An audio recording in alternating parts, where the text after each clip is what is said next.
In the calm, quiet town of Crestwood, two women, Isabella Ross and Emma McAllister, had a bond that ran deeper than family ties. Their friendship, which had blossomed from childhood, was the talk of the town, often revered as a symbol of loyalty and affection. But like a play that abruptly ends without a curtain call, their bond was broken, replaced by cold indifference and mysterious silence. The sudden change bewildered the town.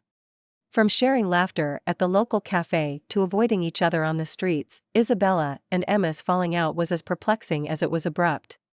The townsfolk concocted various theories, but the real story remained buried beneath layers of frosty silence. Isabella was an accomplished painter. Her creations were woven with such emotions that they could make stone hearts melt. Emma, on the other hand, was the wordsmith. Her stories, published under a pseudonym, had earned nationwide acclaim. They were two halves of the same artistic soul, yet something had torn them apart.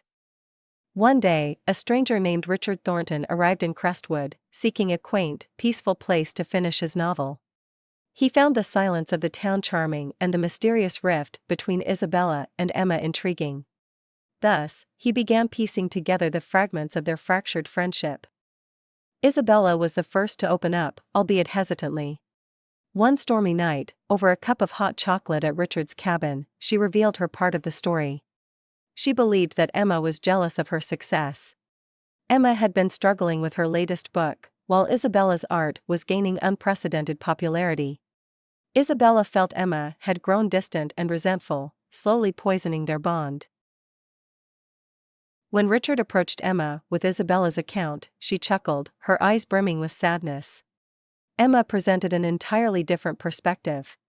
She felt that Isabella had begun to ignore her, enamored by her newfound fame. The art world had lured Isabella away, leaving their friendship in tatters. But she couldn't understand why Isabella would accuse her of jealousy. Richard realized there was a deeper layer to this mystery that the women themselves weren't aware of. He began digging deeper, searching through old newspaper clippings, visiting the local library, and talking to other townsfolk. The puzzle pieces slowly started falling into place, revealing a third character in their story, Sebastian Banks, a renowned art critic who had discovered Isabella. Richard discovered that Sebastian was a cunning manipulator. In order to monopolize Isabella's talent for his own gain, he had spun a web of deceit. He fed lies to both women, inciting jealousy and suspicion between them. His constant whispering in Isabella's ear about Emma's supposed envy and his stories to Emma about Isabella's neglect made a dent in their strong bond. Armed with this knowledge, Richard arranged a meeting between Isabella and Emma, confronting them with the truth. Their initial disbelief gave way to understanding as they pieced together the lies that had been crafted so carefully by Sebastian. Overwhelmed by regret and shared animosity towards Sebastian, they decided to confront him. Together, they unmasked Sebastian's deceitful actions to the world. Exposed and humiliated, Sebastian was forced to leave Crestwood.